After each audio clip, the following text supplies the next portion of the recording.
There's nothing that can stop this man! Oh, let's do The easiest man of my life! Let's do this! Radiant team banned.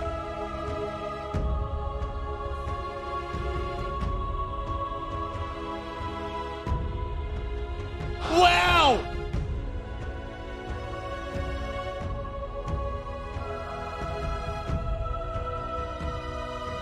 10 seconds remaining.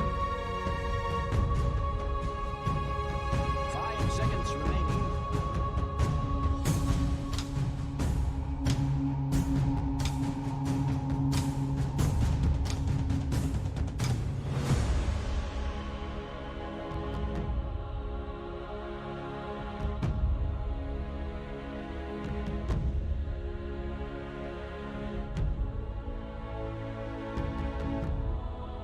Dire team pick. Wow!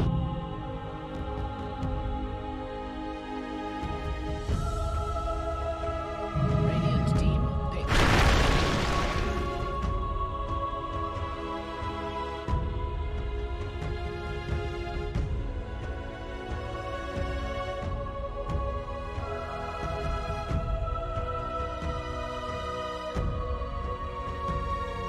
Ten seconds remaining. 5 seconds remaining. Dire team pick. Wow! Radiant team pick.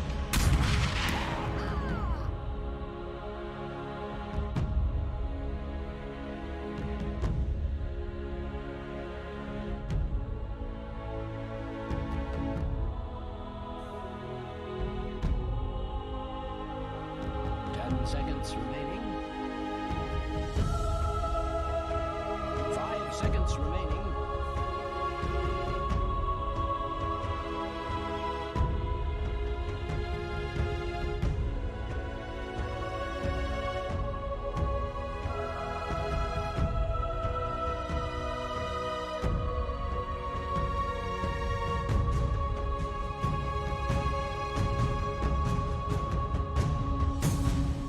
Dire team ban. Wow!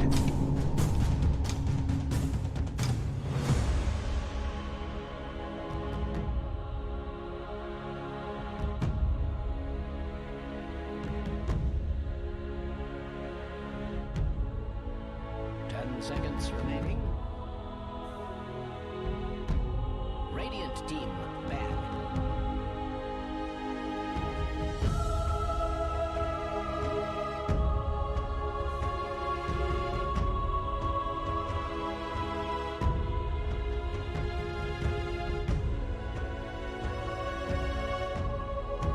Seconds remaining.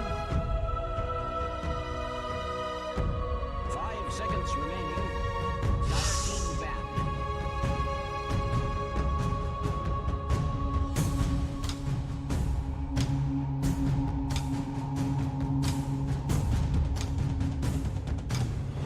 Wow!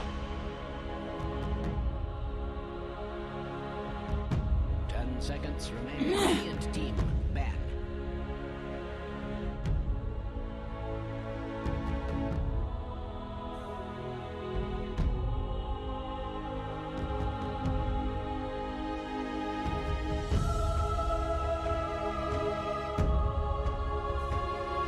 Seconds remaining.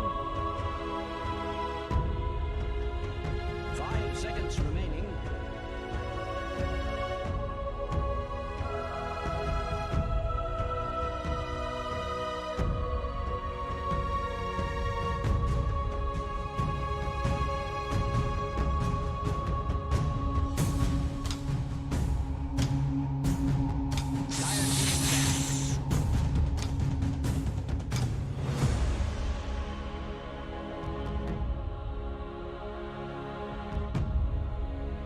Friends, let us skirmish.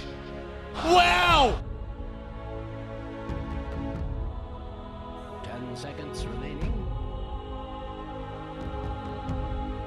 5 seconds remaining.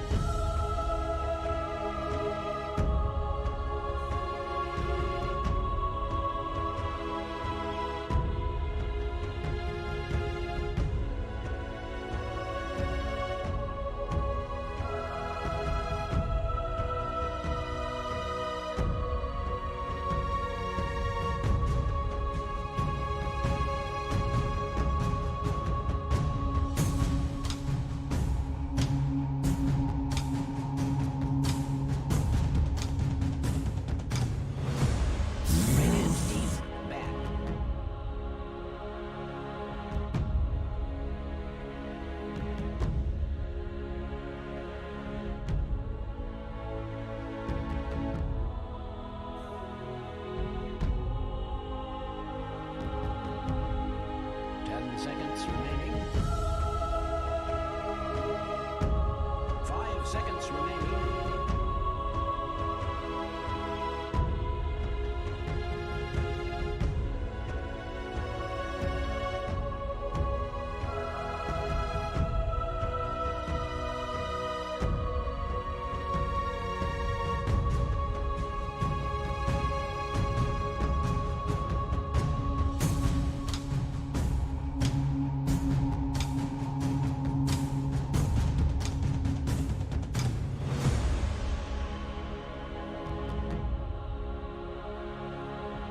Radiant team, pick. Dire team, pick.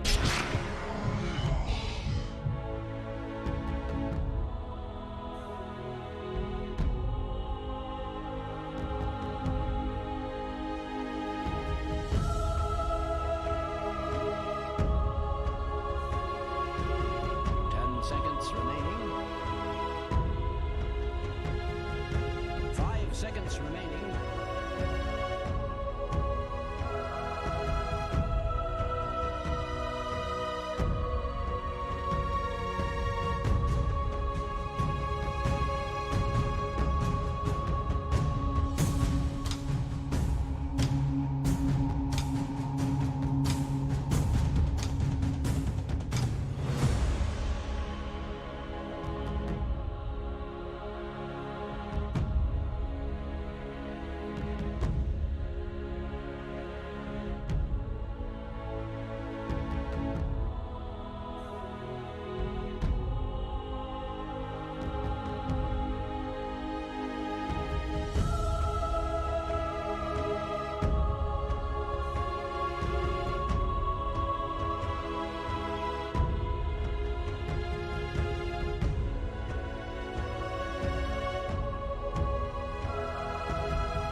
Radiant team, pick.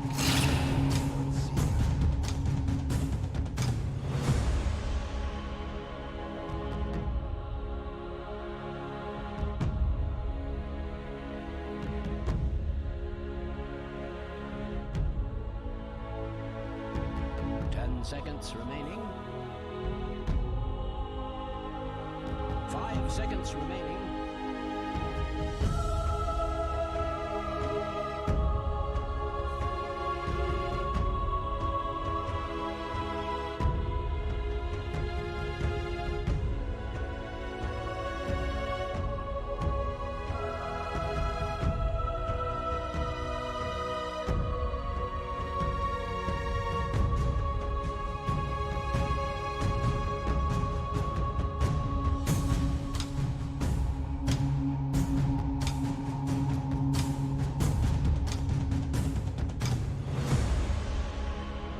Dire team, pick. Speak for the trees.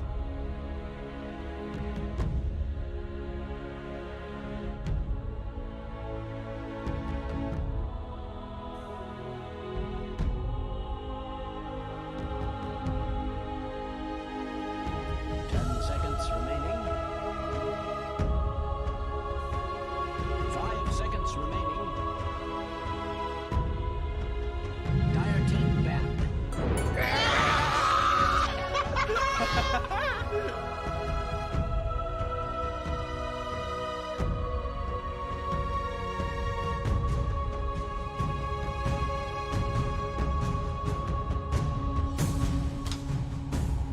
Seconds remaining. 5 seconds remaining. Radiant team ban.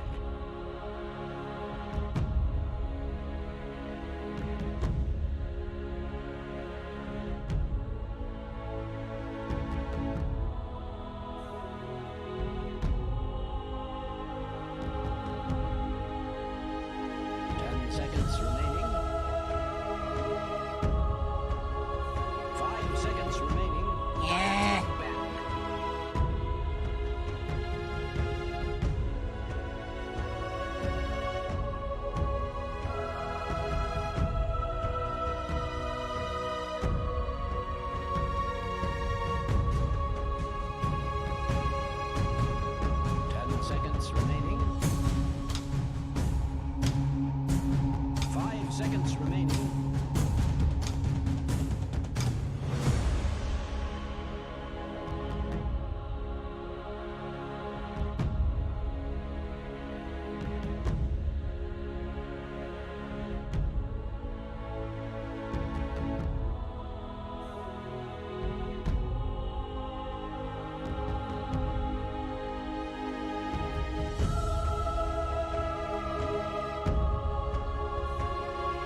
next level play. The next level play.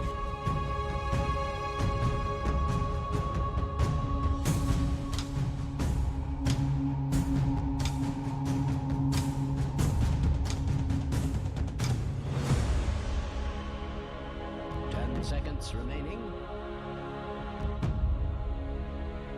Radiant team, pick.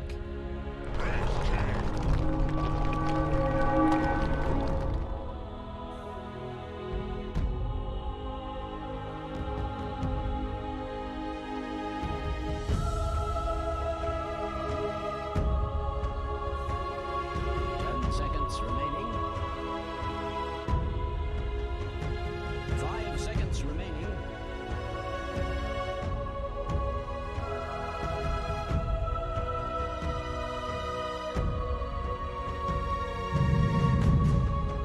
The next level play. The next level play. Select your heroes.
So, who do you think has the slight edge? I think I prefer Viking as a team. I think they're just slightly a tier above, you know, at the moment. So, but I don't think it's massively one way or the other.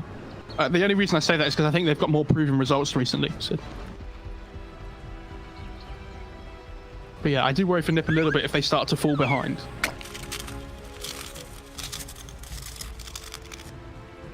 We'll have to see how this goes, and okay. These guys are good friends, like the players on these teams, so, especially like Saberlight. He's very and like Charlie and things. I feel like Saberlight's just very friendly in general. Yes, he is very nice. 30 seconds. Just 30 seconds. Everybody enjoys him. Consider yourself warned. He's still like top 5, right? Toby. Hang on, Toby taking a little bit of damage. They don't have bash, but No, they don't. But they will run into Ramus now. Oh, he showed up. Okay. No, now we'll run at you. Aramis did this last time as well. I watched him. Look at his quick buy. Mega, mega, mega, mega. All mangoes. Toby slowed again. Radiant. He's gonna have to versus salve. Dire. It all comes down to this. Pretty sad. Salve is definitely not going to feel good. Yeah, but you see him running back to the tier 2 as soon as he can to get that extra regen from the tower. So he's going to get that early block, but also get the extra regen coming through. So maybe he won't salve. Maybe not. We'll see. I think at this point you're not salving. No, he's not.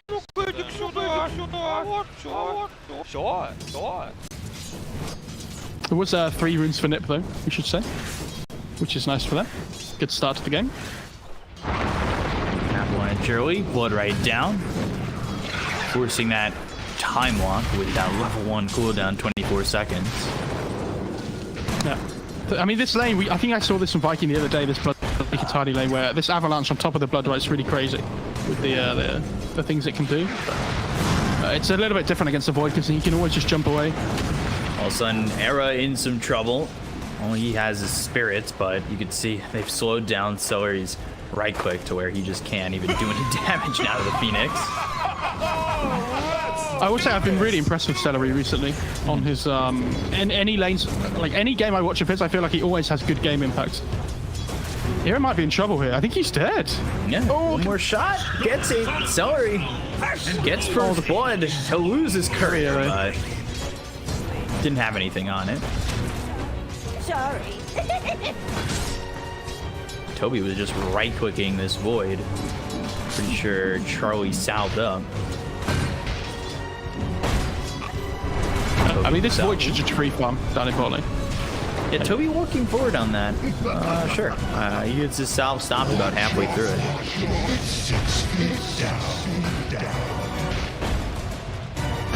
I'm interested to see how Boom plays his mid lane as well. Like he's obviously maxing. Field, Avalanche, Blood Right. They've got silence onto this Void. Close.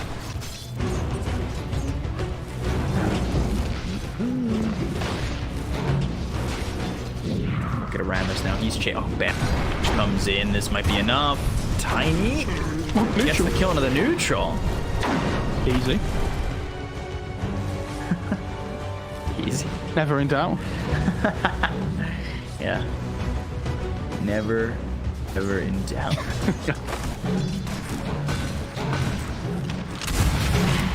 Oh, I've got CS Blast on the 2. I'd be an awful observer. Why would you have nothing up? I was just chilling. Didn't have anything up. Come on. First grade stuff. So Celery has his courier coming out up again towards his top lane. Same with the Wraith King. And he has much more regen coming with the Bracer as well, going to help him a little bit. But I mean, Era's level 2. And they get him Dive here. over. Celery, he looks very dead. So they'll just have the courier come to the tower and then sit and wait. Then bottom, they get the kill onto Charlie. There's the Blood Right with the Avalanche and the toss.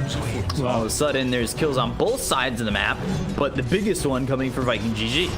Well, that really shocks me. Like, I know you can't time walk away in the Avalanche at that time, but you have to time it perfectly. So, yeah, really well played by Viking. Toby and Aramis.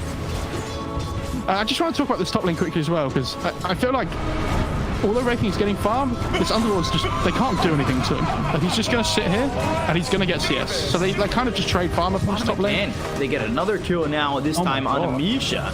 They're just using this Avalanche Toss combo with the Blood Right to destroy these heroes.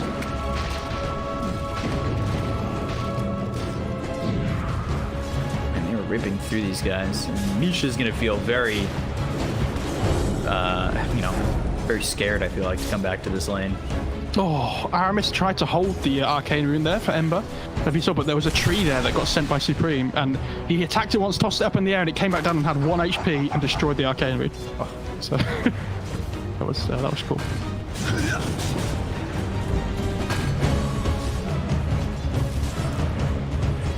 Level 3 now. He's got 2 into the Scatter Blast, 1 into the Fire Snap Cookie.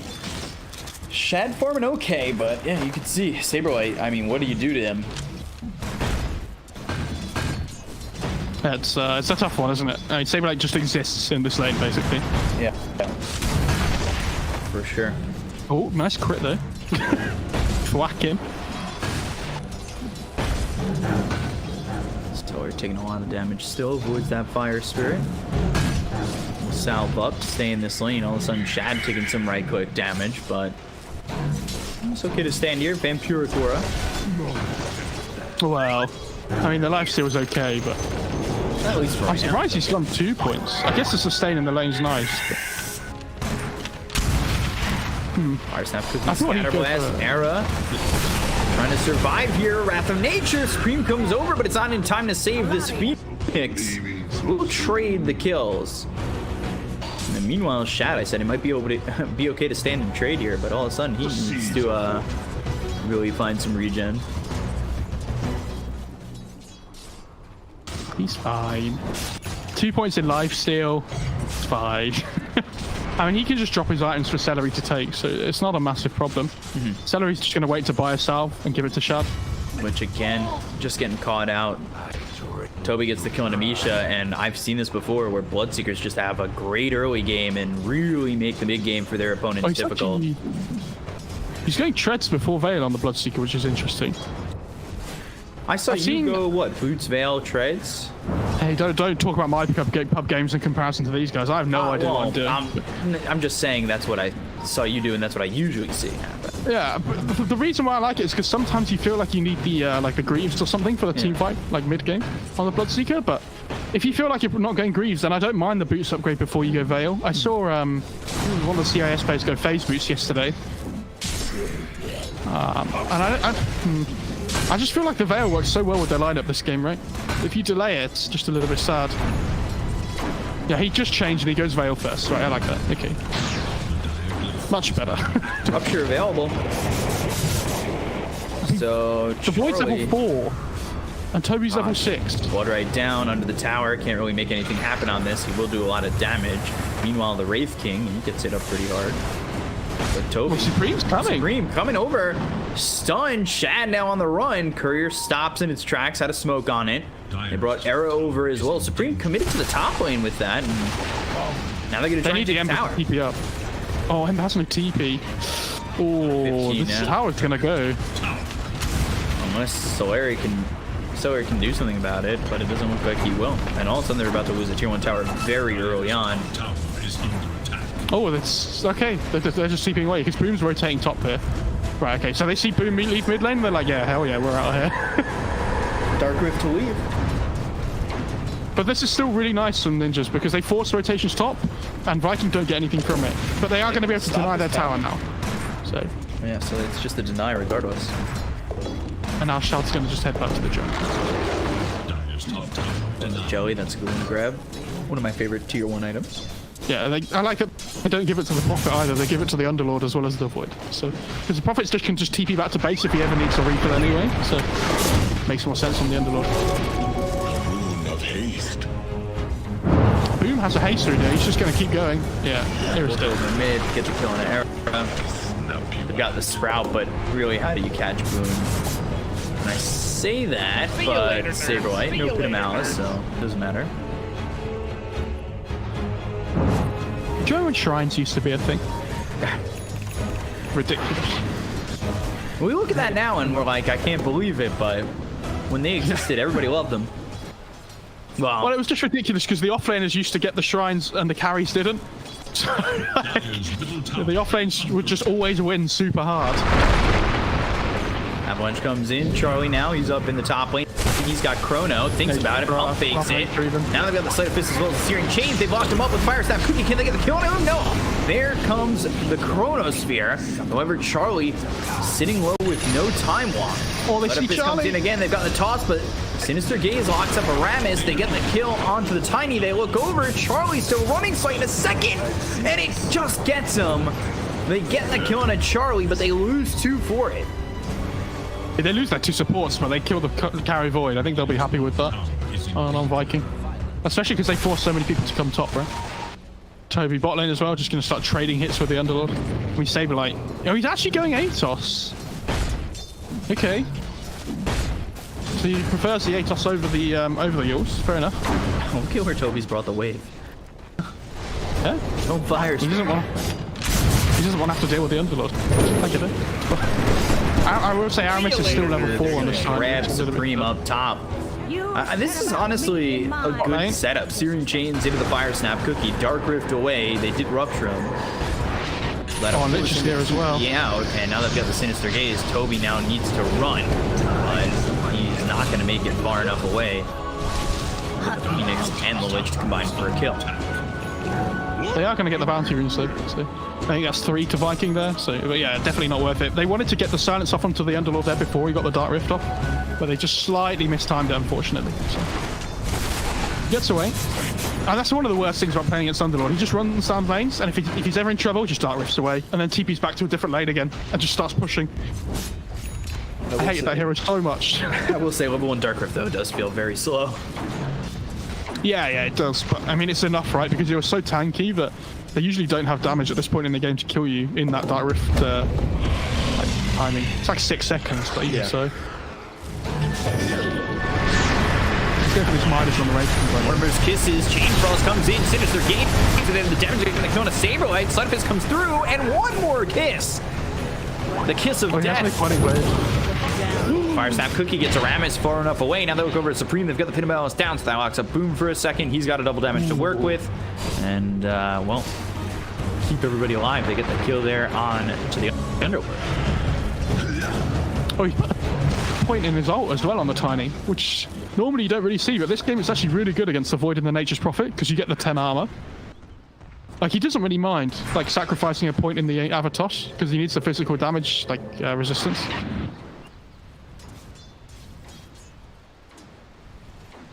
Kobe.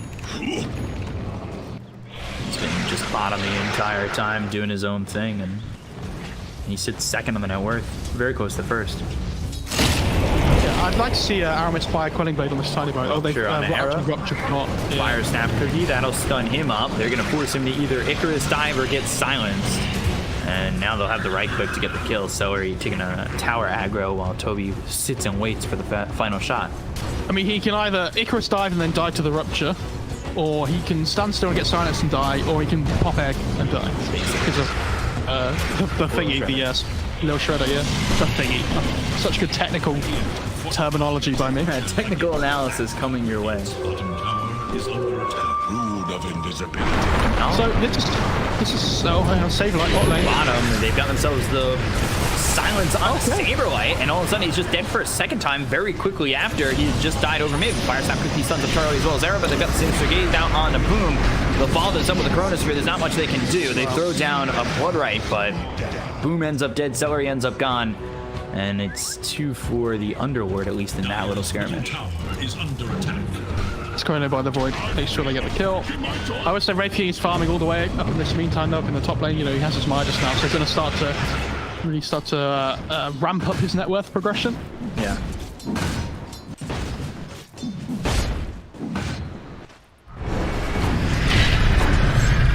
He's going Armlet as well. Okay, so I wonder if he goes Armlet Halberd on the way. Era. He can't egg again, otherwise he's going to get little shredded. Yeah, and just got the toss all the way. Dies before he hits Saberlight. This reminds me of the old Bloodseeker Earth Spirit combos that you used to see. Where, like, you would kick on the Rupture. I think, wasn't that, what TI was that? Was it Newbie that did that a lot? In TI, I think? Can't remember. But anyway. Just top the Rupture. See you later, fools. There is little hope for Dire's middle. So all of a sudden, you know, I was talking about how Bloodseeker's top of the, or, you know, getting close to top of the net worth. Shad, he'll take this tower, and he'll take top of the net worth. It's not like Shad had an amazing lane or a poor lane, but now he is really starting to hit his mark on this farm. And he's got the Midas, he's going into the armlet. Do you think, he's already queued up a Shadow Blade, I was going to say, or well, really a Silver Edge it looks like. But I was going to say, do you think Heaven's Halberd follows it up? Yeah, I thought he might, but he wants to go more aggressive. He's actually got Blink queued up now. Okay, he's changing his mind, so we'll have to see when he actually buys the final item. decision. Yeah. I like the armlet though. It allows them to fight at this early timing that they want to on Viking, like with the rest of their team. Bloodseeker goes what you were talking about, and that's getting regular boots, going Veil, recognizing that you need Guardian Greaves, and switching over. So Toby, he makes that switch, and finally now Underlord has that Rod of Atos. Yeah, this is a build that I really like to see when you go for the Greaves. Like, I've seen some people go for its second item, some people go for its third item, like they want the Yules first. Yules is just a really valuable item on this hero. You can just set up for the Blood right pretty reliably. And they're TPing bot lane here, they want Toby.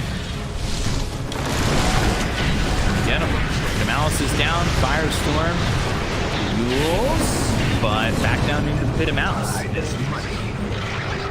I mean, he's delaying like so much time though with the Yules. It's like 3 seconds, just them standing there waiting to kill him. So he's got a min-max there.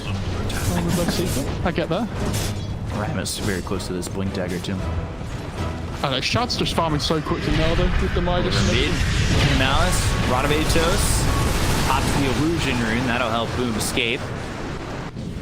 Yeah, he's going Yules as well, so I don't mind that.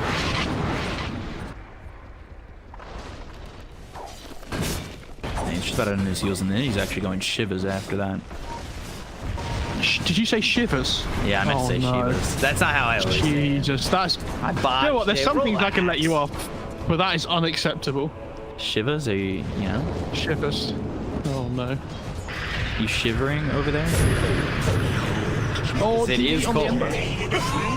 It's not cold. It's ice, dude. It's fine. Just put a jumper on. On the hunt for I radiant guess you just don't know what cold is. That's how you counter Shivas. You just Put a coat on. Yeah. New item, coat. Literally make Shiva's guard useless. It's a cosmetic item too. It's not even a real in-game item. You have to buy it for actual money. Oh no. Microtransactions. Aramis has got his blink now on this tiny, which is really big. Yeah. He's going to have it come out now, so it's so much easier for them to find these pickoffs, especially with the Bloodseeker, because they have the instant initiation, which they kind of lack at the moment. Like, they have Boom with the chains, which is nice, but... Chrono on the Annabelle. Chrono. Yeah. Boom in trouble, and he'll end up dead. Oh, and they see that they saw the ward in the Chrono as well. Whoa, they just... Oh, Misha just smoked accidentally. Okay, never mind. Dire's middle tower is under attack. I'll pretend I didn't see that. It's fine. You could pretend, but Oh, there's if a it was on clumsy screen, net. it got seen. Oh my god, there's a clumsy net on the Underlord. There is little hope for Dire's middle. He's gonna have... So basically, you pit, and then you Atos, and then the pit hits again, and then you clumsy net them, and then the pit hits again. And if they're not dead by then, I don't know how they die. Aramis is gonna- Viking. Ooh. Coming around, and they're They gonna see follow the this courier going up. Oh, but it TP'd, so now, do they kill it? Smoking a sentry, they might just let it go. You Charlie, see Charlie under the ward, yeah. he's got the blink dagger. Oh, really? Yeah, they thought he would jump up to the high ground to TP away. That's like so... They like played themselves because they next leveled it, right? They're overthinking it, basically. Alright, round of Atos, they've got the duels, back down to the pin of Malice, they'll use the rupture out onto the underworld, they'll toss him over to the tier 1 tower where it used to stand, they get the Kona Sabo, and one of his kisses coming in, the chain frost bouncing around as much as it can, but right now at least, it looks like Viking GG are getting away with a good fight.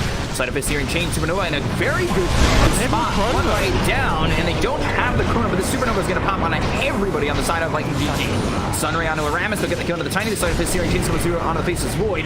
Charlie trying to get on the run here, trying to get himself some space. Shad changes his mind, goes after Era. They'll let Misha and Charlie go. Toby survives, and now he's thinking about going in even further. Blood right down, Remnant forward, Silence out onto the Lich. He's got armor, but it's not going to matter. The stun comes from Shad. They'll get the right-click damage from the Wraith King. 4 heroes down on the side of Ninjas in Pyjamas. Viking GG. All they lose is the Tiny. Yeah, really well played by Viking there. They managed to start the fight by killing off the Underlord. And without the Pit of Malice available in the fights, it's so much easier for them to use their maneuverability around the fights, right? Because you saw Boom at the start. He was really struggling to get out of the pit. Like he is now. Yeah, like he is now. Poor guy. Shad have Shadow Blade. Okay, so he's not going complete Silver Edge yet. Yeah, he also didn't go Blink. So, I mean, I don't mind this. I think the Silver Edge is going to be really nice at some point this game. Yeah. The BKB, obviously, I mean, you've seen how much of a problem this Pit of Malice is. Obviously, the Fire Spirit stops him from getting his damage up as well. Like, there's a lot of spells to stop them getting in and around the fight of Viking. Like, you know, there's the Frost Shield, there's the Sprout, there's the Pit of Malice, there's the Fire Spirits and everything, so... The twin. They're actually just going to go Roche because they know they get Chrono now. There's a DD to spawn. But playing GG, they're going to come over. They've got 2 lives available on the Wraith King. They could kind of throw bodies at this. Well, they see Sableye. One comes in, Mortimer's Kiss is coming out. They've got the Rupture as well, so the toss will get the Kona Saber. Oh, they got the Sun for a second onto the Phoenix. Another one for the right clicks to get this egg. Chronosphere is down. Egg's gonna pop right afterwards. Sun's up 3, but the right click damage just isn't there for Charlie. Shad losing that first life. He's inside the Sprout. Look over at Era. The right click's coming in from Toby as well as Solar. He's not gonna beat up. It's stunned up this Faceless Void. He's got Time Walk. Now he's able to make himself a little bit of an escape. However, they get the kill on a Supreme Sword 2 dead on the side of Ninjas in Pyjamas. They find another in Misha. Now they've got the Yules out onto the Void, but he Time Walks onto the high ground. Yules hits the Lich. He's just getting focused by Boom, and there's the Sleight of Fist. They're going to continue to go after Charlie, who is low on mana. Actually doesn't have the mana anymore for another Time Walk. Tossed back to the rest of the team, and they get that kill on the Void. 4 heroes dead again on the side of Ninjas in Pyjamas and Viking GG. They go in a rush. Well played. Again, it's the same thing. They start the fight off by using the Rupture on the Underlord, and they just toss him through the air, and he just 100 to 0. It's so much damage, and they even get the Chrono Egg combo off. It was a really nice Chrono by Charlie to keep that egg alive, because he saw that like the little shredder was coming through from Celery. Really well played. And again, like it feels like, you know, when these fights go off, Charlie's just not doing any damage at the moment on the Void, and Supreme, like he has this Orchid, but. I feel like they're just running at him anyway. They don't care about this Orchid or anything, right? Like they have so many heroes that just get in your face on Viking. Yeah. Viking up 6k net worth. Look at where Shad is in terms of the net worth. He's getting really close to this BKB. Picks himself up a Tome of Knowledge. You know, he's trying to push as quickly as he can into that level 3 reincarnation. I mean, that is such a big cut from 120 to 40 seconds on that.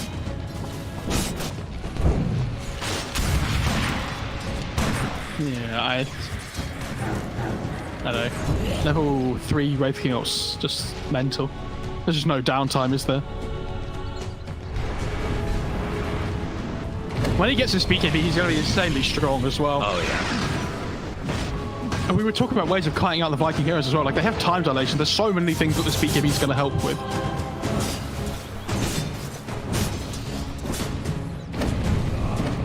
I miss Wraith King, older Wraith King, where you only had to have one spell to cast. Never mind this, like, yeah, never mind this Mortal Strike active. That's too many buttons for me. Yeah, it's one too many buttons, and my friends were like, just learn Wraith King for your first hero, or Skeleton King back then, and they were just like, just press Q, dude. Can't say that anymore. Sorry. What? Can't say Skeleton King anymore. Well, you just said it, dude. No. Baited you into saying it. It's Wraith King. Gotcha. Come on, man. They're throwing me under the bus like that. They go for the tier 2 he's tower actually on the not bottom. He's also not going Greaves on Bloodseeker. He's going Lotus instead. Ooh. Which is actually I like that even more. Well, now he's going. Oh, he finished his shred, so yeah, he's gonna go sword. Oh, Toby's courier, Boom's courier, Shiva's not getting delivered, and Perseverance, I think, not getting delivered. It's pretty sad. That's really sad. Yeah, they haven't finished off their items, so it's not as like a big of a deal as it could have been, but it just means they won't get the small components for a little while now. Mid lane. And they're gonna look over to get Misha Sinister Gaze, but oh, Scatterblast actually misses. I still think they get the skip. Fire Snap is what finishes it. Cookie's such a cool ability. It's great. It is an amazing ability. It's good for a multitude of reasons, you know, just getting that lockdown or even using it in lane to get some farm. Because it sets you up well with the Scatterblast. Yeah, it does. I always forget as well how tanky Snapfire is, just as a hero. Like, it's just innately tanky. He has like Glimmer Cape and 1700 HP. That was 10-second BKB, basically for free. It's really sad.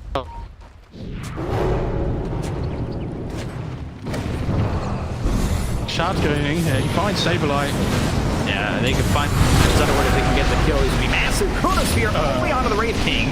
So that's just one stuck in it, but really not one to worry about. Guardian Reaves picked up by Saberlight. They're getting the run of HSN onto Boom. He'll be taking a lot of damage. Fire Snap Cookie, that brings him back, but it's not gonna keep him alive. He goes down to the tower.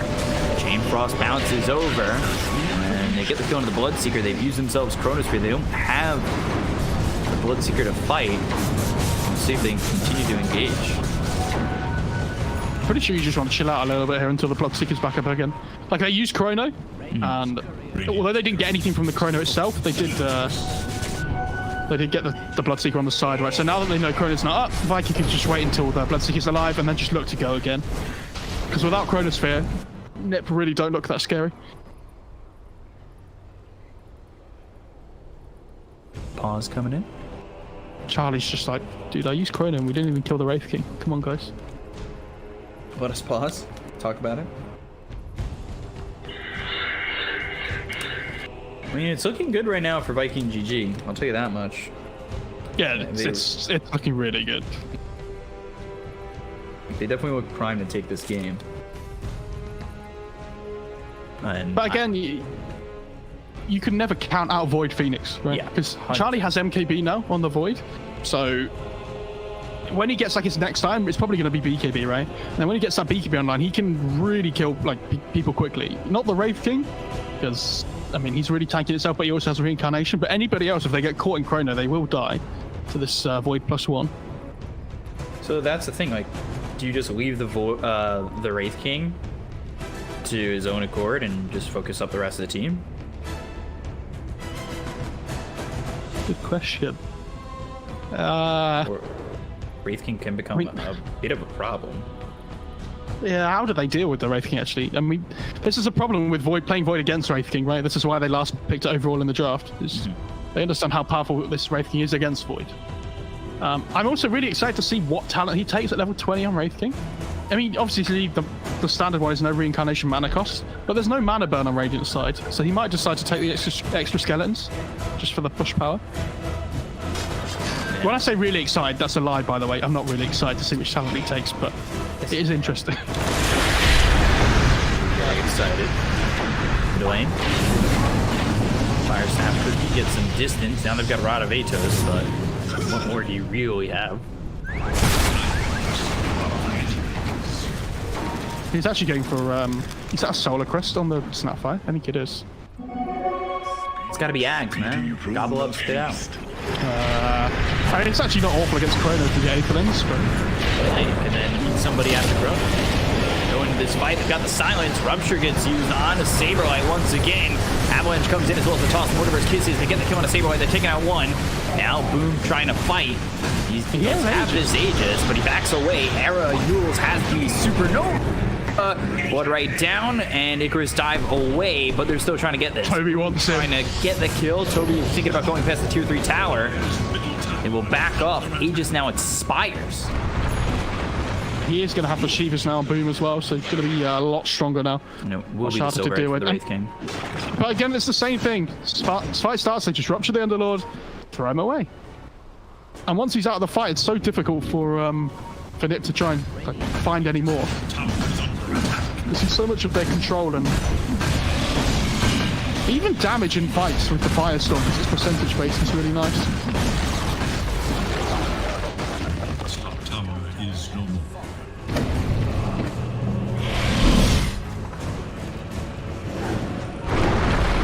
Spots Era, but won't get anything more. It's an Avalanche. As that Shiva's finished off for Boom, going into an Octarine core next, Silver Edge finished for the Wraith King, and he's going Abyssal with that. Yeah, he needs Abyssal for the catch against the Void, but it's also really nice against this Nature's Prophet as well, who has a beacon. It's a neat way to just controlling these heroes up, because they have good amounts of damage already. So. Cookie right into the ledge, Scatter Blast, Misha, nothing he can do. He ends up dead, gone for 40 seconds. No buyback. They keep their ward alive as well. Like the fact they protect that ward there is really important, because the second Roche is going to be up like within the next few minutes. So they just need to keep controlling up this area of the map. Not let Nip take it back for themselves. Fortified. The tower is under attack.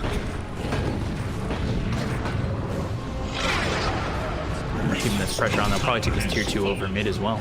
If, you know, any Pyjamas don't look to defend. Tower is under attack. Orb Destruction for the Radiant side.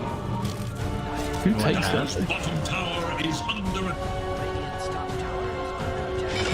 I thought the Nature's Prophet was going to take it. Era? It's like it would have paladins. There's the Rupture, Blood Right, 2 Supernova, or do you let yourself die? Rules, Fire Snap Cookie, that ends up missing. Scatterblast with the toss. They get the kill there on Era. Tower is under attack. Dire structures. And they're continuing, I mean, look at this. They're just corralling these Pyjamas into their own base. And every time they step out, it feels like they can't do much. as true as that is, at least they have Nature's Prophet on it. That can like get out onto the map to farm, even if they're stuck in their base, right? Because he has the teleports. Saberlight as well.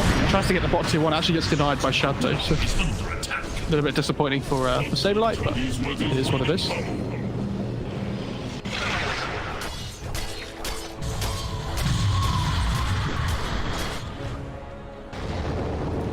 Ramus up towards top. These lanes pushed out.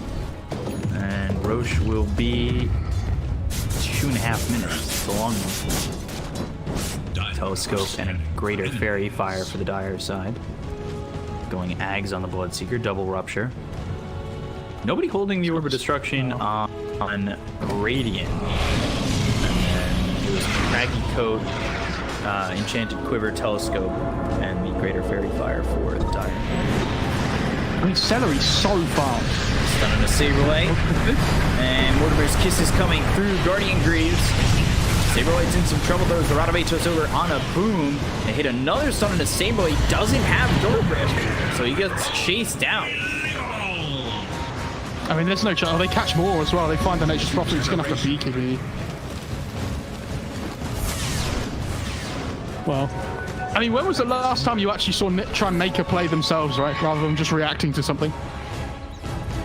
It feels like it's been forever. It feels like they're always trying to react. Era looks triggered once again.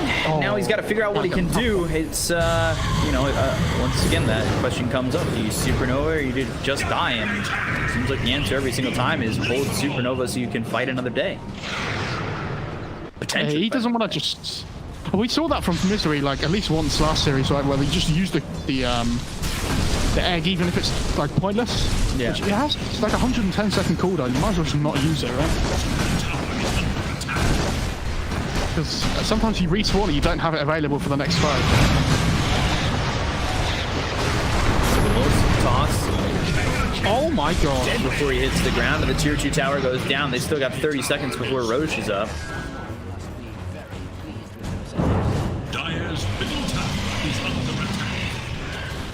Yeah, they're just being patient, waiting for the Roche. I respect that.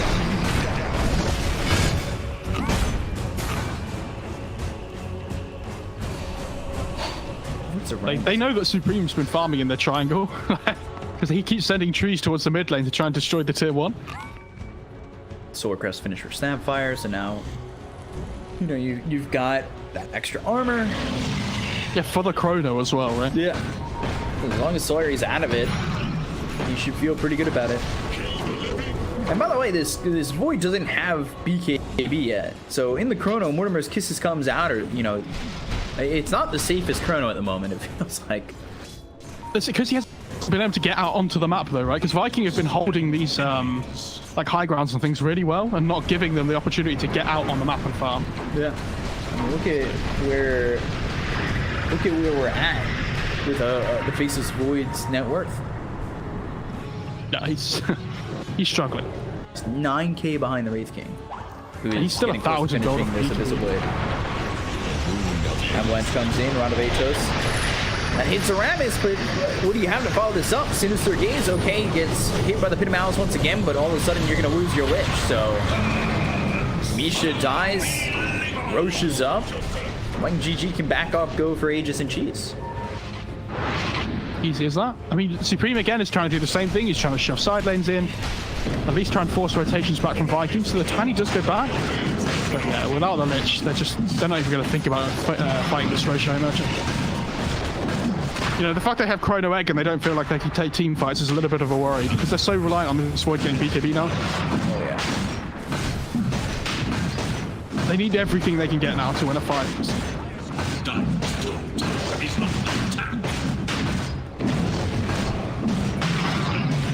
about 900 gold until they get this Abyssal Blade that gets cut down with the Roche kill. And puts it down to about 600 gold until he's got this Abyssal.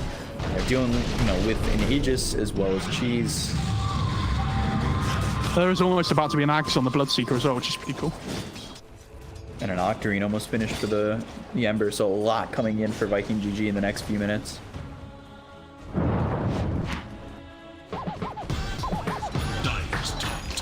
under attack. It almost feels like it's the waiting game for Ninjas of Pyjamas. It really does, yeah. It was a really like fast-paced game at the start, but as the game's gone on, it's just... Yeah, it was very fast-paced at the beginning of the game, and things have kind of really cut back because I feel like everything's just the timings, the pace, and what happens in the game is almost very much determined by Viking, right? Aramis. He's trying to hunt for the Phoenix, but...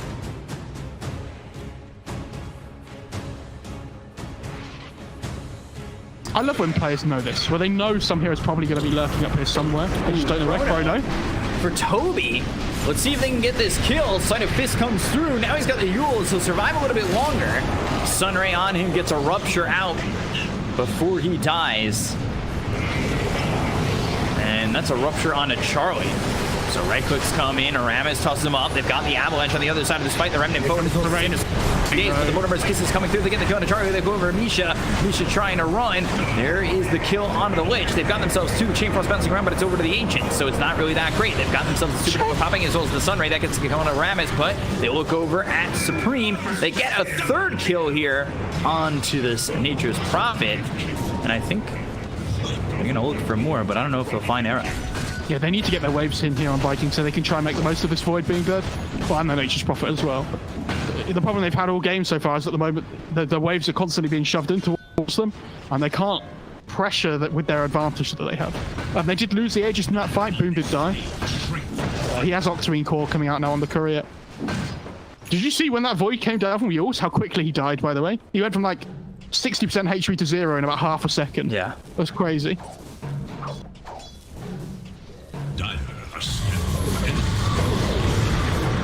Oh, they find the Phoenix. Era. Hit by the Abyssal. He's doing the right thing, though. Like, he needs to skip waves and try and just, force creep waves back the other way. It reminds me, when we saw OpenAI play all that time ago? Mm-hmm. Reminds me of that, when they would just, like, run down lanes and try and keep the creeps out of their bed. Are they still updating that? I don't know, no. I'm pretty sure they stopped. It was fun while it lasted, though. Yeah. That blue just goes in. No chrono for 46 seconds. I mean, I don't know if they really care. They could definitely play eventually. Shad taking your top lane. Forcing the glyph, and now it feels like you're almost forced to fight. Rupture on a Saberlight. He'll back away. Hit with the Glimmer Cape to keep himself in biz. Put Malice down once again. Right clicks coming in from Shad. Yeah, Shad just needs to go and heal up a second here, somewhere. Just off the creeps or something. He has the level 25, by the way. He's actually gone for the lifesteal, which is interesting. So he does really lifesteal up quickly now. Up to 52%. That's crazy. Illusion Escape? I guess he takes that.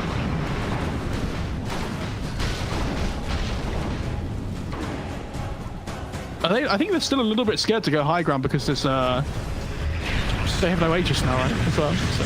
Chrono's now available too. Fire Snap Cookie gets him out of the Pit of Malice. Watching where Charlie's going to find a Chrono. I mean, Charlie is... the ranking is double, at least... Well, he's more than double the net worth of the Void. Oh, it's close. Almost double. Yeah. It's just under. Now he is. No, now he's just under. It's going back and forth. Put him out of the Wraith King. Rupture used once again. Of course, having those charges has another one to use, but Shad getting low. Chrono Spears. Very Crucive into it, though. Now they've got the Rupture. They get the first kill out of the hands of Shad. Aramis ends up dead. Can they get anything on this? Supernova down. Bloodright comes in. They've got a little Shredder. They'll get the kill to the egg. Now they'll go over the Pit of Malice of the BKB being popped by Charlie, who gets the right clicks out of the Solari, but safe for the moment. They've got the Dust and the Gem now dropped on the deck. Era dead. Solari gone. Solari buys back. They look over at Boom. He'll eat the cheese. They'll Remnant away. They've got the Silence. Nice Bloodright coming in again. Sleight of Fist comes through once more. Shad is going to have himself that reincarnation in a moment, but he needs to be careful as he goes in between 40 zeros. Now 5 with Era. Sunray getting the kill on a Shad. Into deep. Second man down as Toby falls. So they commit way too far. Shad had a couple seconds until that reincarnation was up, but chose to move in between everybody instead.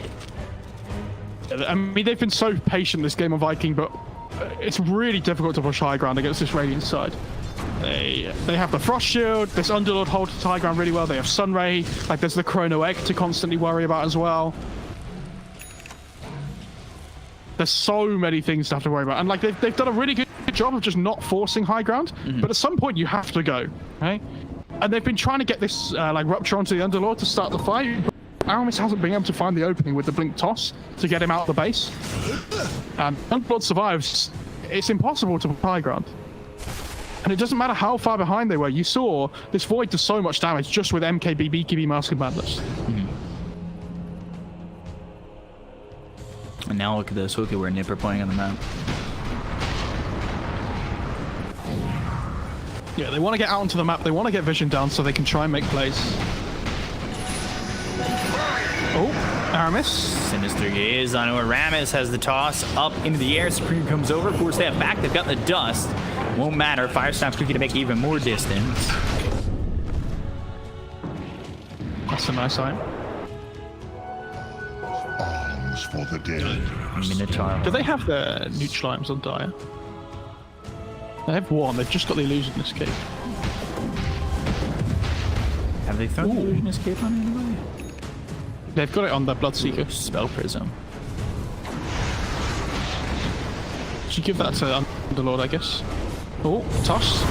They're going to look for Saberlight. Do they have the damage before he Dark Rips away? It looks like it. 90 seconds without Underlord. Now is the time to push. He has 5 back and 180 gold. These level 3 Mortimer's Kisses do so much damage. It's 320 per, like, glob. Yeah, glob is the technical term. Get a glob in. Yeah. So, like we've been saying, the Underlord's the one they really need to kill so they can force high ground, and they get him. So, we'll see what they can do here with this. They obviously think he's going to have buyback, so they have to be a little bit careful. Little do they know he doesn't. That's a nice sign for the Wraith.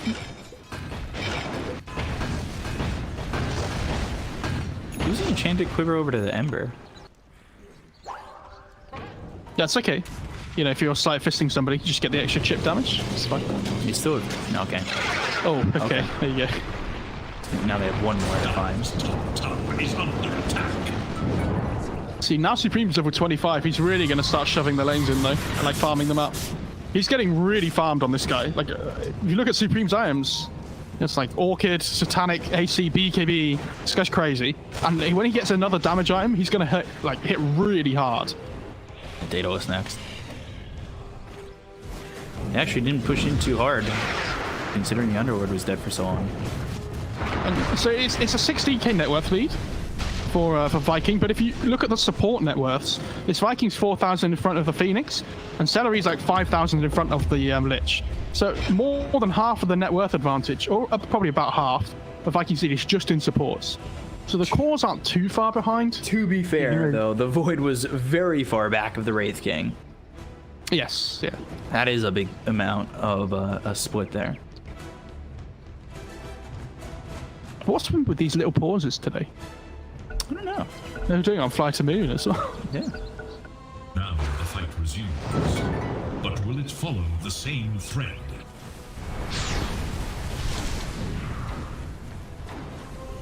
They're still up 17k. Oh my god.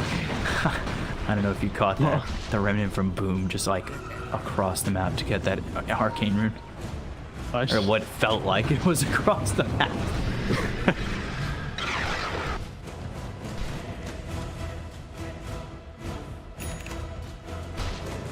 Are they close to something that would really make a difference? Oh, bot lane, they catch the thingy, whatever his name is. Supreme. Nature's Prophet. They need the Wraith King there with the Abyssal to cancel the TP. He's level 25. I think Thingy's a better name, though. Yeah, I may not. That's how I have it listed on my hero grid. You know, I was practicing my play-by-play recently, and I didn't realize when you do analysis. Hang on, there's something going on. Oh, wow.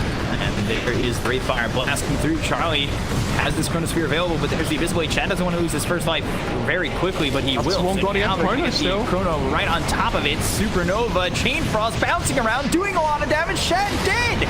100 seconds gone. They look over at the end of this Boom's fight stuck in as the pit. Supreme. He's hit with a Rupture, but it's not going to matter. Boom trying to leave. Time Walk forward, don't have another Chronosphere, so you can't lock him down, but they are going to bring Supreme over to try and do the job. Now the Sight of Fist as well as the Searing Chains out onto the Nature's Prophet. They're continuing to chase on the rest of these heroes. They're without Shad for 80 seconds. Boom just backs away, and a big 2 kills onto the Wraith King. Told you it doesn't matter what your lead is if you're playing into Void Phoenix. But now they've used everything, and can you go into this Roche pit and contest? Yeah. Oh, no, they can't on Viking, not without the Wraith King. If they go in here, I'd be amazed. I really don't think you can do this. This is where, oh, Remnant forward. It's actually past the pit. They've got the Rupture. They see that it's coasted down. Bloodright is on the ground. They get the Silence. Pin him out. Age is picked up. Cheese is down, and they also pick up, they pick up the Ag's Blessing. That's going to go on the Faceless Void. That's massive for these fights. I mean, look at his net worth now. Oh, and from being doubled by the Wraith King to being equal with him. Wraith King's net worth really hasn't moved north at all.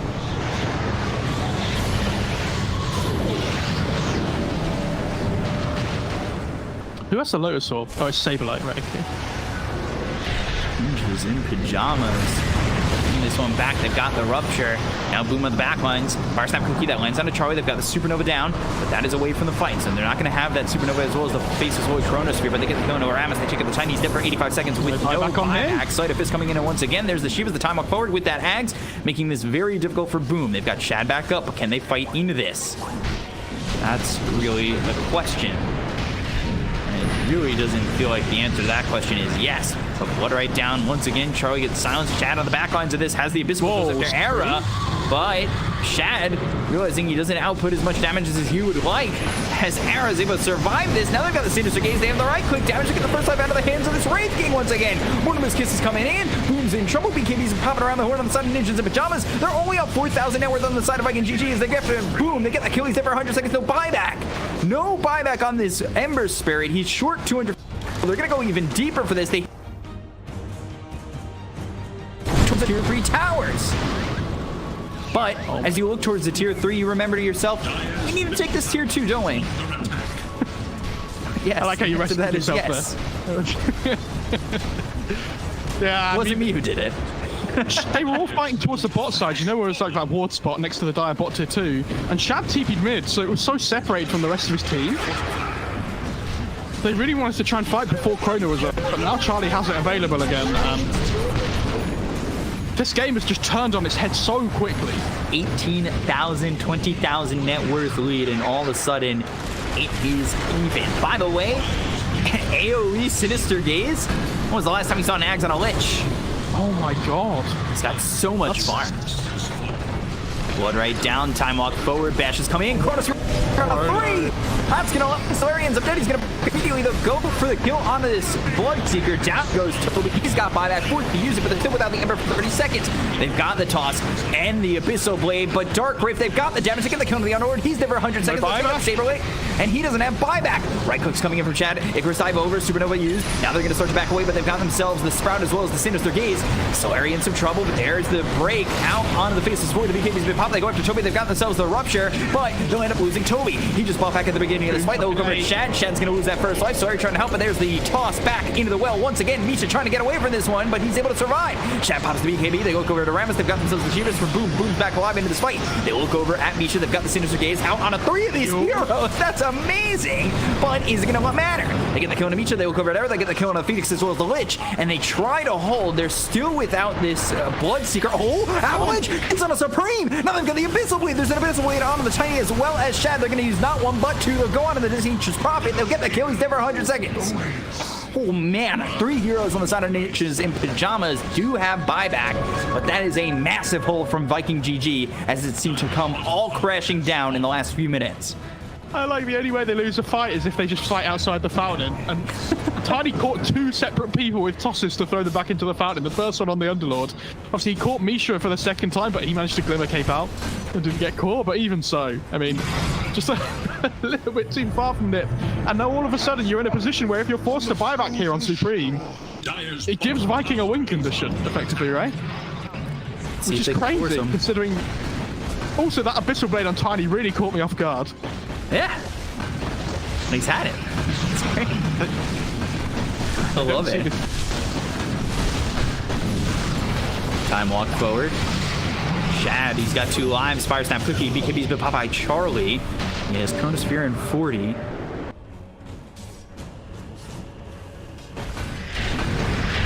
Shad can balance down once again. Charlie goes forward. There's the avalanche. Duels Charlie surviving. Shad needs to be careful. They didn't force any of these buybacks yet. This is really good by Nip. But again, it's the same thing. How do you push into this? Like, even when it's 3 versus 5, they still can't go into this high ground. It's so difficult. Shad pops the BKB. And now he's got the Invisible Blade, but that's reflected back with the Lotus Orb coming out from Saberlight. They get the first kill out on a Shad. They look over Charlie. Now he's got Chronosphere. He'll use it. Mortimer's Kiss is coming down the Troy, but is it going to be enough? They look over Shad. Can they get the second kill? 30 seconds until he's allowed to have that reincarnation once again. Now they've got the Silence, Pin of Alice, and Fire Snap Cookie not enough. Shad ends up dead, but he's got buyback. Time walk in. That's going to bash up 2 of these heroes. That's Ramus as well as Boom. They get bashed up. Boom uses that Remnant to get away. Oh, the time walk. It just stops TPs. It doesn't matter. Solari, he's dead again. No buyback on him either. Really nice chrono again by Charlie, though. He's really turned his game around considering how it was going for the first, 20, 25 minutes or so. He has the cheese now as well that he's picked up from his team. My goodness. I mean, this Wraithing's just not doing any damage in fights. And he has decent DPS items as well, he just can't. Remnant over, but Remnant into the team! Jeez. He's going to have to buy back on Shad. They're just going to go for this. They'll go for the win because they know Celery doesn't have buyback on the Snapfire. 190 seconds. The buyback comes in from Aramis as well as Shad. Shad trying to go in with the BKB. He's also got the Silver Edge. That hits on a Charlie, but they look over. They get the kill on a Boom. He is dead immediately. He's got buyback. Forced to use it. Avalanche comes in as well as the Rupture. The Rupture's down on a Charlie. They've used the Abyssal Blade. Now they're trying to leave with the Supernova coming in, but that's going to get the stun on a Boom as well as Shad. Shad, he'll be back up for his second life, but Boom's in trouble. He's got the Silence. Now he's in trouble once again. Now dead. Boom gone. 2 minutes. He's out of here. Shad will die as well. 2 minutes gone. Ninjas and Pyjamas. They've taken this game back. They win game 1, being down 20K. And how have they done it? They turn it around, they hold the high ground, and lose basically nothing in their base. That was crazy. That's really well played by Nip. I don't really know what Viking could have done differently. I think they gave the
massive amount of time, especially when you compare them to teams like Vikings. So it was the same with Alliance when they got S4 in and everything. It takes a little bit of time to really get those gears going and make sure you're all on the same level. So yeah, nice to see NiP definitely improving though from when we just started playing with them.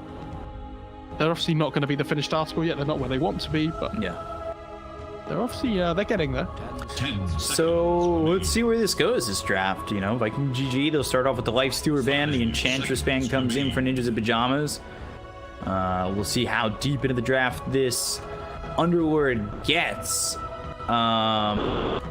If at all. You know, maybe we just see it banned down immediately right here, right now. Who knows? They honestly might. It wouldn't surprise me. Maybe something like the Nature's Prophet could be taken out as well, because that was pretty annoying as well. I think they're deciding between like the what else did they ban out last time? I think was it Rubik? Can't remember. I don't think so. I think But like Rubik was the Tiny and first Phoenix. series. Yeah, true. I think Tiny and Phoenix are still the big two for me. With what they, you know, how strong they are potentially at the start of a draft. And that Void ban, yeah, I like that. 10 seconds. It doesn't matter how, you know, how far ahead you are, 5 because Viking won a 20K. first pick Tiny, I think, still as well. So they're thinking, okay, well, if we pick Tiny again, they're going to pick Void again. So they're going to pick like Phoenix Void opening if they can. So we'll take out the Void now, and now they have to decide on Ninjas whether they want to ban the Tiny or they want to ban the Wisp, which Yeah. they banned last series. Dyer's turn to pick. And they banned Actually, the both. Phoenix. Okay. So So that, I mean, Celery probably didn't expect that. He knew it was a possibility, but now he has to decide which hero he values more in the Tiny or the Wisp. And I think it's probably more likely to be the Wisp, but do you think that if they don't pick the Wisp, it goes into the hands of Ninjas in Pyjamas, or are they a team that doesn't really pick that hero? I can't remember if NiP play Wisp or not. I imagine they do. I mean, surely every team plays Wisp at the moment. You know, Yeah. especially after the tier 1 teams have really, you know, found success with that hero. I feel like everybody else has probably started to, you know, play it themselves in scrims and things. So. But Viking especially really like that hero. They might be deciding, okay, well, if we let both of them through, we could just pick something different here. And then they will let them choose first, right?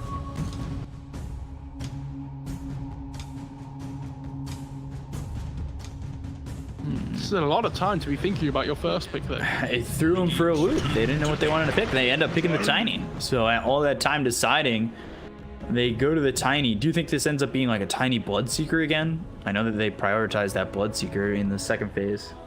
Could be. I'd still like to see them play it mid though for Boom. I think that hero's really strong mid right now. 10 seconds. You can transition so many different ways. You can go for like the Yules and things and go more spellcaster heavy. You can go towards that Ags. 5 seconds. And I think Boom plays it really well. So they have played it as 2 and 4. It could be either still. That's the power of the hero. It's so flexible. There are so many heroes that can play 2 and 4 at the moment. You know, the Wind Rangers, the Zeuses, the Tinies. Void Spirit. Void Definitely Spirit. fits that. I mean, Void Spirit 4 is not really a thing. You can play Void Spirit 2 and 3 at the moment. Unless your name is Jinkyu, that Void Spirit 4 is not a thing. Dyer's turn to pick. Okay, so they do go to the Wisp. Okay. Yeah, I'm not. Just what we talk about. I saw Jinky play Faceless Void 4 the other day. That was funny. And I saw him play Techies the other day. And then he got super farmed. They ended up winning that game. So this Wisp comes out for NiP. 5 seconds. So obviously both these teams like Wisp. So not only will NiP know how to play it, but Viking will also know what they don't like to play against when they're playing Wisp. So it'll be interesting to see what they go with here, especially because, again, NiP have this last pick of the first phase. And I think something like Bat Rider could potentially still be good for NiP if Viking don't pick something that's good against it here. Radiance. So they have to kind of be a little bit worried. Okay, go back to the Snapfire. I'd really like to see them go Bat. Yeah. And then just have 3 bans against it. It depends how confident they are. I don't know how much Saberlight likes. That's so. Batrider. That was going to be my question. You know, did they play like, you know, was it the Sven or the Gyro that goes with the Wisp and they go to the Sven? So This is a combination I saw a lot in the American region. Something that just felt very strong with the pace that you can just farm at with this Sven. It is very strong. You're right. I can respect that. I think it's fine.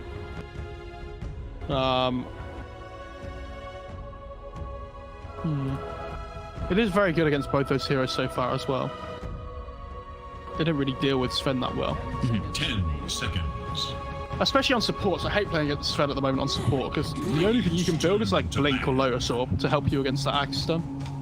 The Eul's can feels destroy- very bad. Dyer's turn Yeah. to bat. And when I've seen like Fly on EG play before, he goes like first time Blink on Warlock.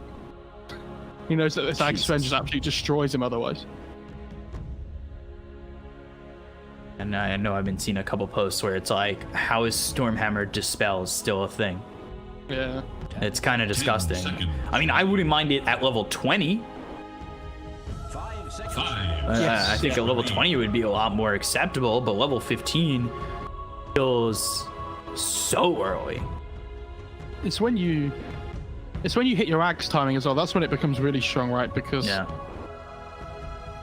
then you have the instant dispel to hit straight away. And the Axe gives you the hit as well after the dispel, like automatically. So Just start ripping through people left and right, and it's disgusting. See what the... Oh, this is a lot of time on this 5th ban. And they have like no reserve time coming into these last couple of picks, and they go with the Death Prophet ban. But yeah, spending a lot of time on that one. they're just banning completely. Okay. Yeah, I like the Rubik pick is good against both those heroes. If you steal Avalanche or any of Snapfire's skills, apart from Little Shredder, they're really good. I guess Slada, okay. This is cool. So they're possibly looking towards that PA again. Yep. I was gonna say that. What else did they go for? TV fans. Would Jug be worth going?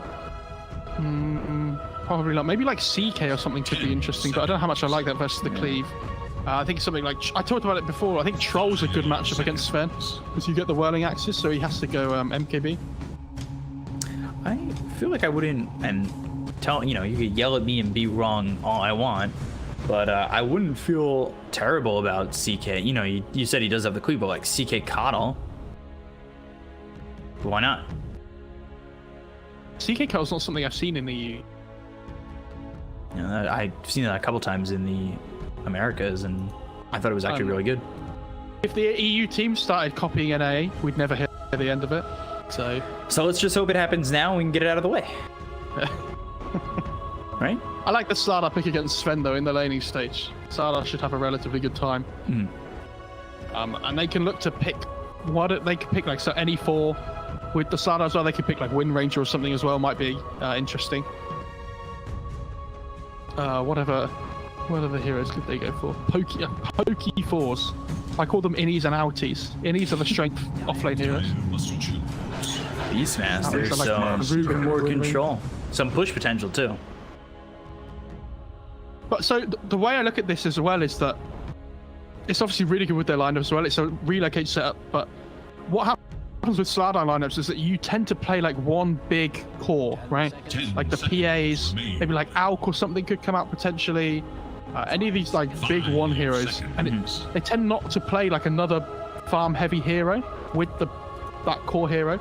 So Beastmaster is really good against these single core lineups because you just take out one hero out of the fight straight away.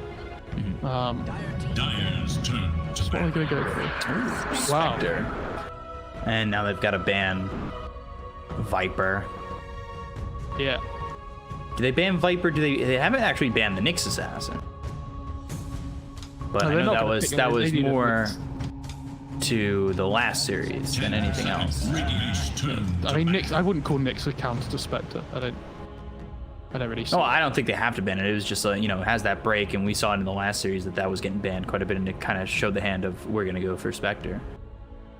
I do worry for the Spectre though that if you're playing Sven Wisp against the Spectre, this Sven Wisp is going to come online so much quicker. Yeah. 10 seconds. I mean, obviously the amplify, the corrosive haze from the Slada helps out massively. Versus the like these targets, especially Sven. It's not a massively particularly high armor hero. It's going to help the Spectre's damage output, especially around that Roche pit. And I agree with him. I think this Tiny's going to be mid, so I like that Chen ban. I think Celery plays that hero really well. Well, Chen ban also protects the boars, right? 5 seconds. Yeah, that's very true. Yeah, you're correct. I think for Viking, it's got to be a Viper ban. Radiant's turn No. to ban. There was no way it was going to be anything else. What did Nip not want to play against? Maybe like Grimstroke or something could be really annoying. I know Celery plays that as well. It's actually really good with their lineup. Tiny Sniper. Dire's turn to pick. Silence is really good against Wisp and things. Wave clear against the boars. Yeah, I would like to see Tiny play, Boom play Tiny though. And then pick like a support hero. They could do either though. 10 seconds. Not a lot of time. 5 seconds. 5 seconds remain. Don't know what they're going to be up against mid. You could just secure the Tiny, and they go Winter Wyvern. So control, team fight, slow, decent in lane. It's an okay pick, but we'll see what the counter is now for Ninjas in Pyjamas, because they're looking for a mid, so. I like this Wyvern though. This is cool. So I mean, Aramis is the Wyvern player usually. I think for Vikings, so it's probably going to be 4. It's like all physical damage at the moment, right, on it. So it's going to be, as long as the Wyvern stays alive in the fights, it's going to be really easy to kite the Sven and Beastmaster around. You can Corrosive Haze the cursed target as well, which is nice. I was thinking, do you even think about going, say, like Nature's Prophet mid? But I'm sure that's everything you need here. I think you need some magic damage in your lineup. But this is a really difficult pick actually, because you want to pick something that plays the tempo with the rest of your lineup. You also need some gap close to get onto the Winter Wyvern as well. Okay, there you go. Okay. So that's the hero that does both.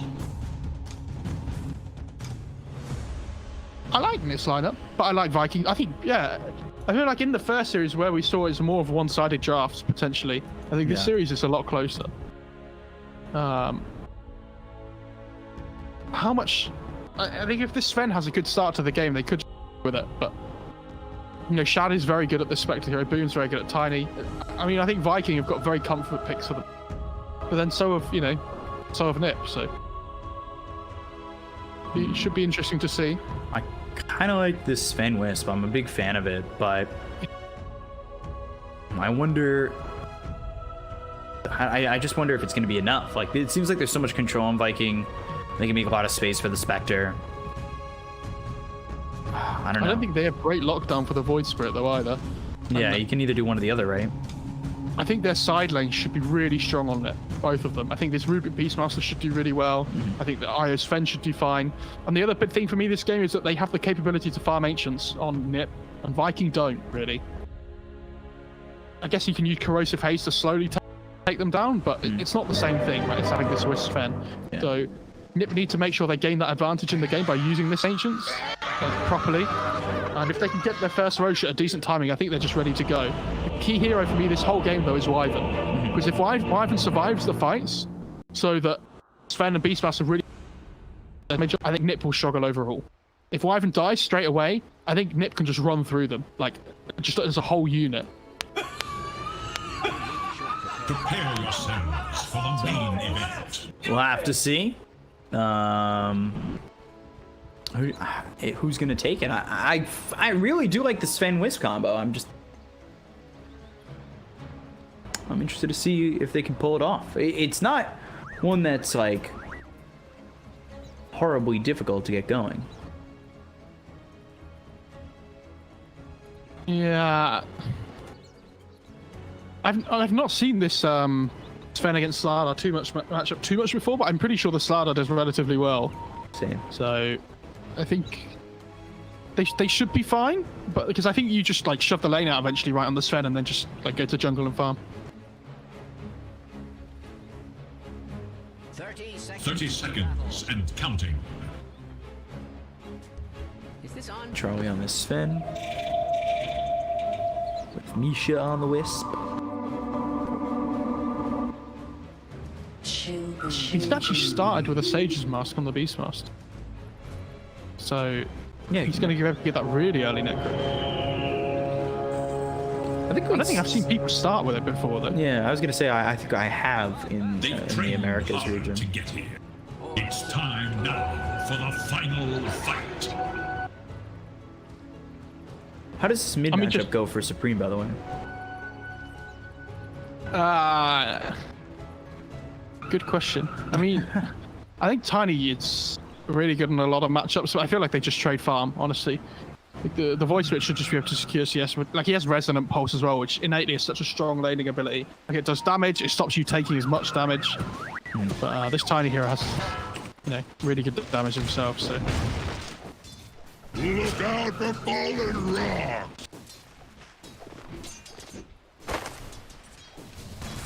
Going towards top. Saberwood and Nera here. You said the side lanes should go good for the side of ninjas in pajamas. What exactly gives them, the benefit here? I mean, I think Rubik Beastmaster is a crazy lane. Have you seen the boar on the small camp here as well, blocking the camp? So if you remember, Hawks used to block camps, and they don't anymore. So it's really important when you play Beastmaster, you use this boar to block the camp instead. Well, I say Beastmaster Rubik should have a good time. The problem I have is that whenever I see Shad play Spectre, I always feel like the offlane should do really well against it, but Shad always finds farm. So maybe I'm just wrong. Maybe Spectre's just a better laner than I give credit. Somebody clip that. Mo admitting he's wrong. I'm always wrong. It's fine. The best thing about being wrong is that you know you've learned for the next time. At least that's what you're hoping for. And that's why I've learned a lot. 8-1 for the Sven, 9-1 now for the Sven. Trying to just farm as best he can. Mid lane, 8-1 to 6-1.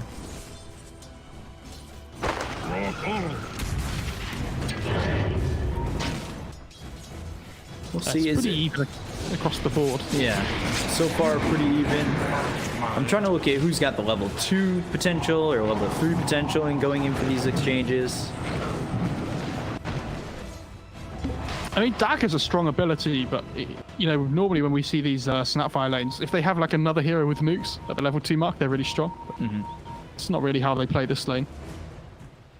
I think when they get level 3 on Beastmaster, the boar's really strong because the health increases by 50% and the damage doubles. So I think, the level 2 boar is going to be a big power spike, especially with level 2 Fade Bolt.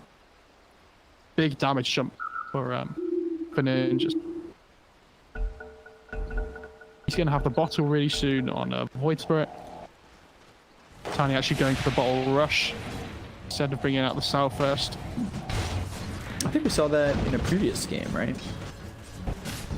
Yes. I mean, so Tiny build that I've seen a lot of at the moment, well, not a lot of, but a decent amount of, is when you go to 4 branches with the Quelling Blade, and you just rush bottle because you have the extra gold at the beginning.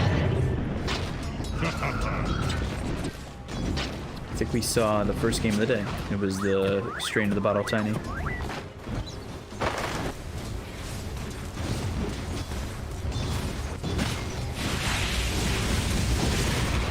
Spectral Dagger Era.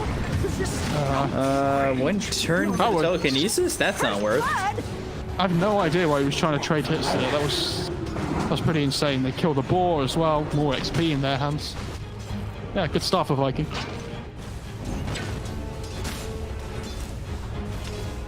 Question is, can they keep it up?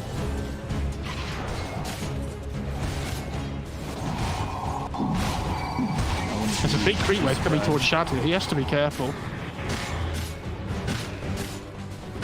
Really moving in and he's doing about half the health and damage on the Shad. He's got 5 tangos to work with.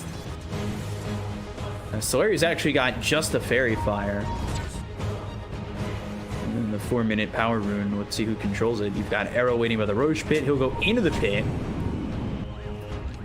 Solari spots him. Fabled action coming in. They'll fight on top, and then Fire Snap Cookie. There's the illusion rune getting bottled, but they've got the damage to kill Celery, and boom. I mean, he gets the illusion rune, but you're losing your Snapfire.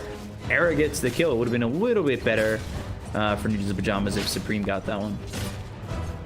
Yeah, but I say the really nice Aether Eminent from Supreme there, like basically wastes the Avalanche stun duration Yeah. from the Tiny. Because, the Aether Eminent just pulls him in at the same time. So he's going to have this Necro 1 really soon on the Beastmaster. He's like 500 gold away. So they need to try and push their advantage now, which you see they are on Viking. They're going to go for this. Oh, Don't know if they get it though. Telekinesis stuns him up. Saberlight able to back off. He's got South.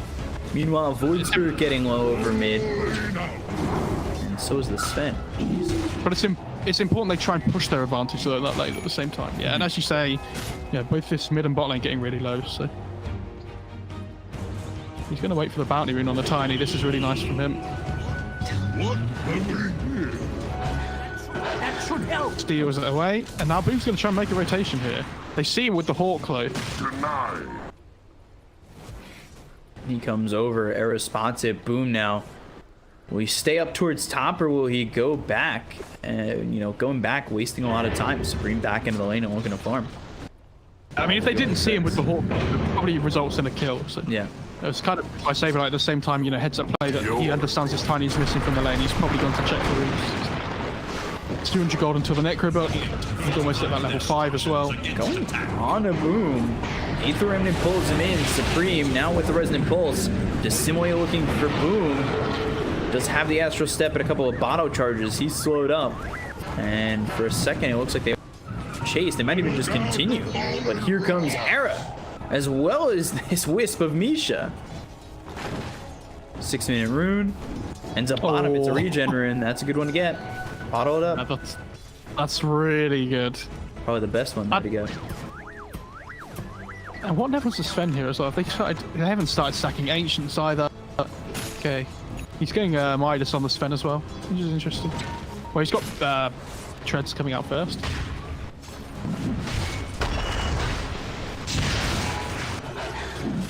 Just Stormhammer on a Toby as they stun. Go back and forth.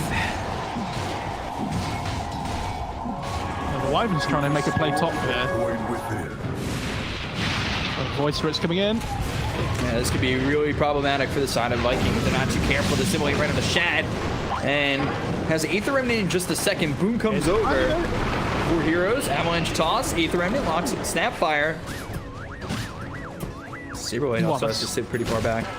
I mean, that's a big commitment from the Tiny there to really not really achieve anything because he's out of mana now as well, right? They have Astral Step in 7 seconds. Oh, it looked like Ninjas in Pyjamas really wanted to go. Yeah, and all in the meantime, the Sven's just free farming bot lane. As the Agi treads on to help him farm quicker. Has the Wisp with him as well. There's a faded brooch as well, which is going to be really nice. I can get between those And then camps. Shad goes down to Supreme. He is deep inside the jungle to find that kill. And he has the Necro 1 now as well on the Beastmaster, so he can just start shoving this lane in. They have the Catapult wave as well. So, There is little hope for Radiant. see how much they can get done onto that tower up there. Yeah, Era is pinging it. He's like, guys, let's try and use this Catapult wave. Yeah, it's just gonna fall. Yeah, that's disappointing. Back over mid, Avalanche into the Supreme. Rune's gonna be what? Should look to It's the an Arcane Rune for the Void as well. It's about as good as it gets for him. Fill up that bottle. Keen Optic picked up for Ninjas in Pyjamas. That's a good one to have early on. Shad's also going for Midas, by the way, on his hero too. So both the carries going for that one. Yeah, they might be going for it, but at the same time, it's just like, I don't know. Like, for me at least, I still know with this Wisp that Sven's going to be farming pretty quickly. And they get the kill in the Era up in the top lane. Oh, that was the boom rotation. Okay. Yeah. He's almost level 7 on the Tiny, and Void Spirit's level 8.5. So level difference, massive here. I know Supreme did get a kill on Shad before on the Spectre, so that's probably where a lot of the level difference comes from.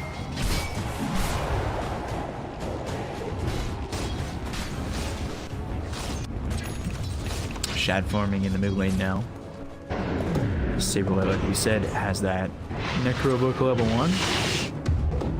And boots on the way. Dire's bottom tower is under attack.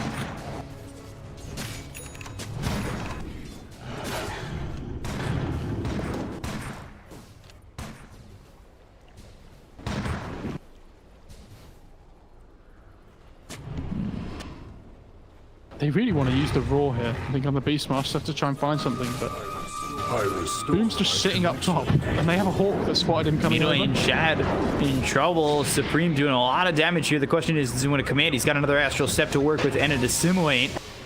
Goes right across. Dissimulate hits Shad. Resident Pulse gets the finish. And Supreme may not get out of this. They're going to relocate over. I say may not, but here comes the Sven.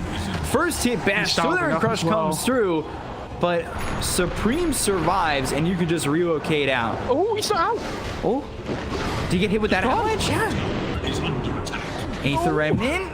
8 seconds. They have Hawk up in a second when Spectre's up. Dire's top tower is Simulate. And do they commit? Yeah. Astral Step, though. Spectral Dagger. Still making distance if he can get away from... Oh, my. That taunt now wasted. I think it's almost even better that Supreme didn't get out. If they get the Haunt now, they can take the top tier 1 as well, because nobody's been able to defend this at the same time. So Beastmaster doesn't have the Necros up yet, but with the Catapult Wave, this tower should be able to fall here. Really nice couple of minutes by Nip, and all of a sudden there's a 2k network lead at like 10-11 minutes into the game. I expected this Sven to be farming well, but like this Void Spirit has done so much better than I thought he would. Yeah. Feels like Boom's rotations haven't really achieved anything, but Supreme's done so much with his. Dire's top tower is under attack.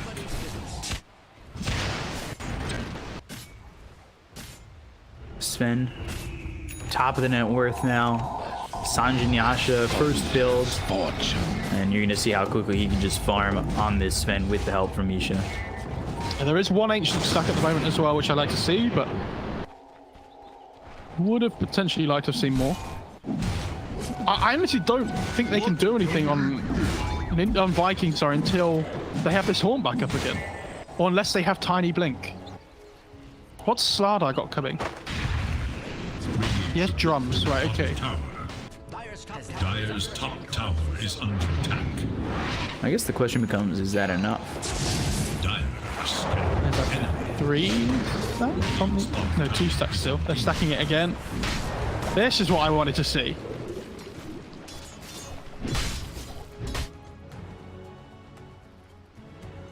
Radiant scan, eager to know what God Strength used. Charlie just continuing to farm. And here we go. Over to the Ancients.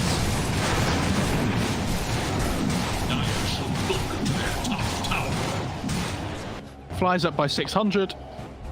Now he's comfortably the most farmed hero in the game. Oh, yeah. And he's going to go for this S and Y as well, which I really like. Like, Shad doesn't have much of anything. He's died twice. He's had a struggle over the map. I mean, that hero just innately farms slower, though. It's like Sven's just a completely different hero to Spectre. The good thing is he has a Midas on Shad, so at least he can keep up like with that in terms with the Sven as well. Top Winter's Curse used on a Saberlight, and he should fall. Boom gets the kill. These Necrobooks were chasing him down there. Dire have fortified their structures against attack. Toby's going to take the bot tier 1 as well, so that's something. There is Say Toby, I think Celery got the last hit. Looking good so far for Viking on that exchange. Sven, though, continuing to farm, and I guess, well, you know, when he's got God Strength up, I wouldn't be surprised to see them maybe scout something out and look to fight. I will say that I'm really surprised they haven't tried to make plays with this relocate on the Wisp. They did mid, but it's been on cooldown since. But like, the Beastmaster has Raw and stuff, right? Yeah. So, or like the Rubik can go and find Lift or whatever. Like find openings with Lift, I mean. But Amos is doing just a really good job of just sitting in this top lane, just constantly shoving it out. They're not giving them an option like for the pickoffs because it's really difficult for them to find the openings. I can see this game exploding at like just under 20 minutes though, when people get their first round of like proper items. Like Boom's gonna have Blink soon as well. Like, is that Blink going to be enough? Like, Blink Avalanche Toss, you've got the control, you're going into the Necro 2. Saberlight's got a decent chunk of farm. You know, he's keeping up with the Spectre. You look at where the Tiny is, and, well, yeah, he's getting his Blink, but compared to the Void Spirit, he's still 2k behind. He's 2k behind. He's also really, like, under-leveled in comparison. Yeah. He's a level and a half behind the Void Spirit. which isn't a lot from like 3 to 5, but at 10 to 11.5, that means a lot more. And they are going to smoke up here on the Radiant. They have the Yules on the Void Spirit, so they want to try and make something happen with it. And like we said, they do still have that relocate.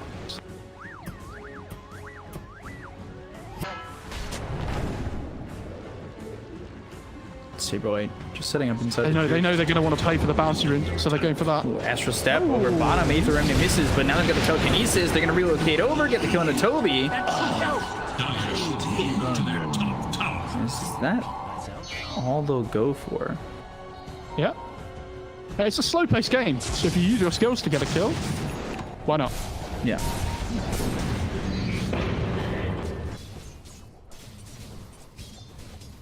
Yes, Necro 2 coming out on the Beastmaster now as well. Sanch and Yasha for the There spin is finished little off. hope for Dire's middle tower. I always forget how long God's been for. Saberlight, who's been caught, and he's got Primal Roar. He was looking to use it. I think it's almost better that he doesn't. But this is the same thing again. It's really important that whenever you have your cooldowns up, you just use them to find kills this game, because it is such a slow-paced game. Don't be afraid to just throw spells to get kills. Like, we have 9 kills in 16 minutes. This is not what we're used to seeing, especially this patch. Yeah. Dire's middle tower is under attack. Stormhammer. Got the Avalanche as well as the Toss. Already used Telekinesis, so they won't be able to get in on this. Blink Dagger now for Sardar as well. So Sardar's got one. Tiny's got one. We'll see if now the side of Viking GG is going to start to move around the map. I think it's really important that Nip try and make a play before the Spectre gets Manta, because we've talked about this already once today. The Spectre gets Manta, his damage output goes up massively.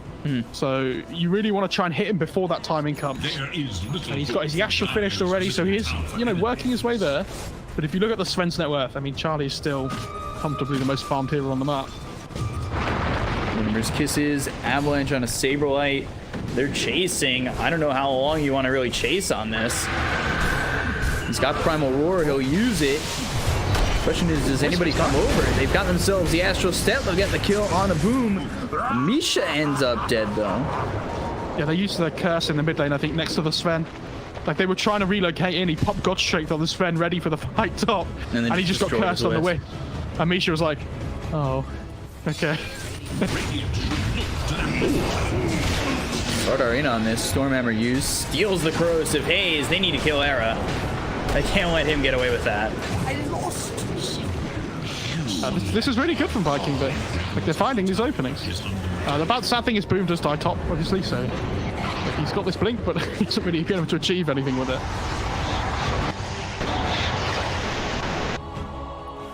But now they know there's no curse, so they can just run mid, I think, and just take these towers. Stormhammer. Damage on the Celery. Toby, Blink, Southern Crush, Tether broken. There you've got the Aether Remnant. Toby's coming a little bit far. The Astral Step looking for the Dissimulate. Avalanche gets used. Shipping back and forth. And the Winter's Curse is the thing that really makes them struggle this game. So as long as they know that's used, they can just run through it. And they're going to take the DD on the Sven. Could they potentially look at Roshing? I guess if they still have the Corrosive Haze, it would be a lot easier. But they could be waiting for the AC on the Sven as well, potentially. Yeah. But I still think the Manta on the Spectre is the big one. They actually see him under this ward. Might be able to get a kill. Yeah, they want this. The Rubik's coming as well. Stormhammer comes in. They'll have the follow-up lockdown onto this Shad Spectre. So Supreme gets credit for the kill. They take him out. They slow down the Manta. Looks like a 5k lead. Top lane though as well. Oh, they see the starter. Saberlight really can't get too close to his boars and his necro creeps. We've already seen it once before. Stolen Spectral Dagger, fires that cookie. They've got the Dissimulate as well as the Aether, and they'll relocate into this. Charlie really wants this. Yeah, that's a bit far. He's hungry for kills. Tower is in danger.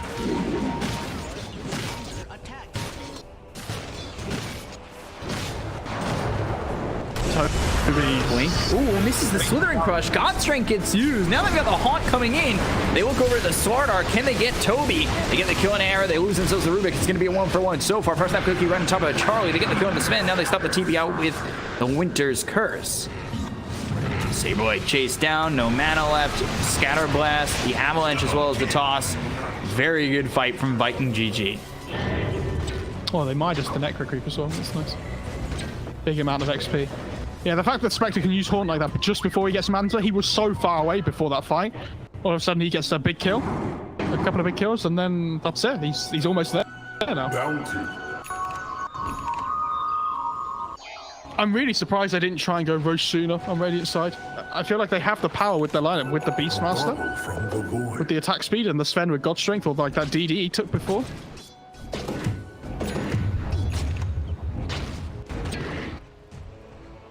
A Void Spirit does have Ag soon though as well, so he's going to be the one that tries to deal with this this Wyvern in the fights.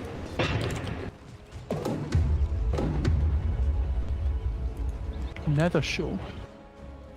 Not a great Shaw game. I guess you could give it to Rubit.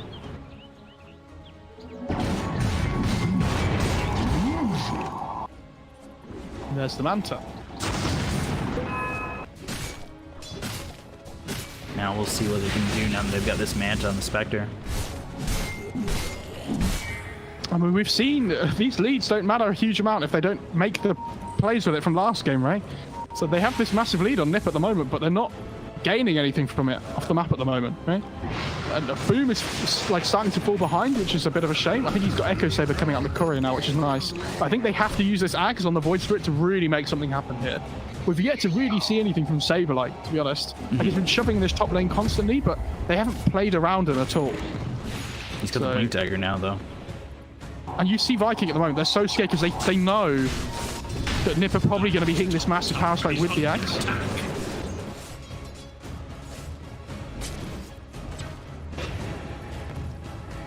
Fire's top tower is under They've got the gold for the AC.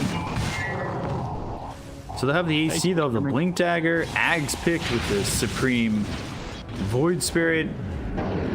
When you hit this point in a game where all your cores align with big item timings, you're so strong. And they are going to go for this Roche now.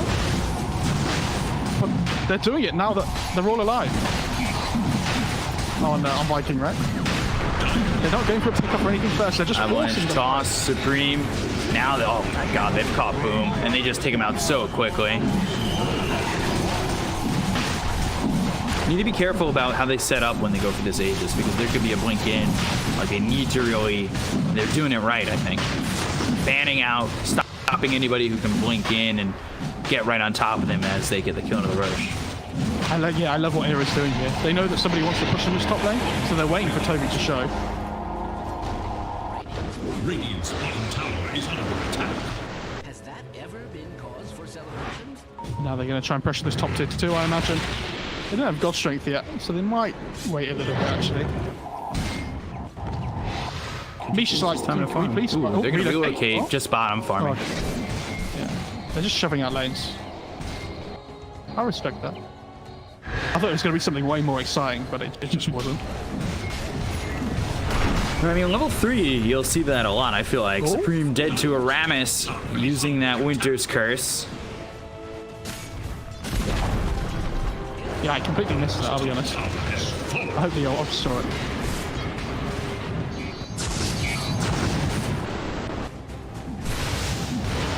As that relocate hits level 3 and it's just 60 seconds, you can definitely see that more so to like push out bottom, relocate top, push that out, get a creep wave go.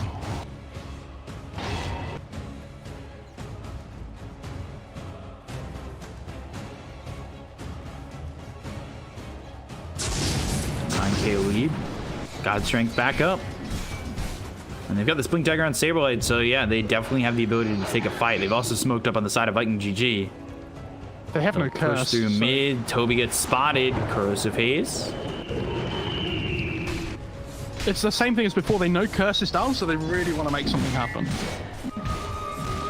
This Hawk is in a really good position, though. It's just outside of range of the Sentry. So they see all of Viking.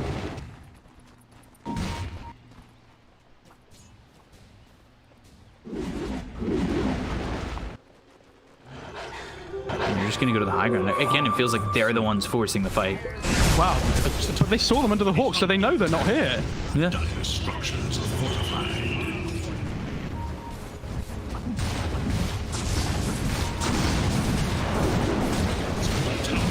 This tower's dying. TP back. They've got the tops, but still tethered. They're A-okay so far. Charlie trying to survive this. He does have the Aegis. The Fire Snap quickly stuns up the Wisp. They want to get the kill on Amisha first. They've got themselves the Clumsy Knife right for the Wisp. They get the kill, but there's the Winter's Curse. Or not the Winter's Curse, sorry. The Primal Roar out on a Aramis.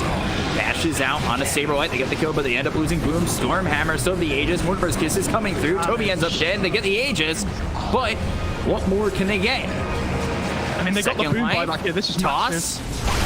Charlie, Stormhammer on a 2. This is a problem. Shad getting low. He ends up dead. Supreme moving in, but they still can't kill Charlie. The Yule stops this Sarnar from moving forward. Toss, stun, just gets him. Kills off Charlie. Supreme's still here. Toby gets the kill on Era. Celery. Avalanche on a Supreme. Did he try to TP on that? He actually doesn't have a TP. He might have started it, and then Scatterblast and a full team wipe comes the way of Viking GG. Yeah, I mean, they hold their base on Viking, but it was costly. You know, they took the Aegis, but they have to use the buyback on Boom and Toby. So all of a sudden, like, if you look at the net worth graph now, Shad's still okay because he didn't buy back into this fight. But the Tiny and Sada are so far behind now. So, yes, it wasn't great for Nip, but at the same time, like, they get the tier 3 and they force 2 buybacks, so it's not the end of the world. It's not as bad as it like originally looks, and they have the Vlads coming out on the Beastmaster soon as well, which is really important. I like how much they targeted the Wyvern in that fight as well. Though on Nip, they understood they needed to kill him quickly, so they found him like, I think he was the second one to die in that fight. Mm-hmm.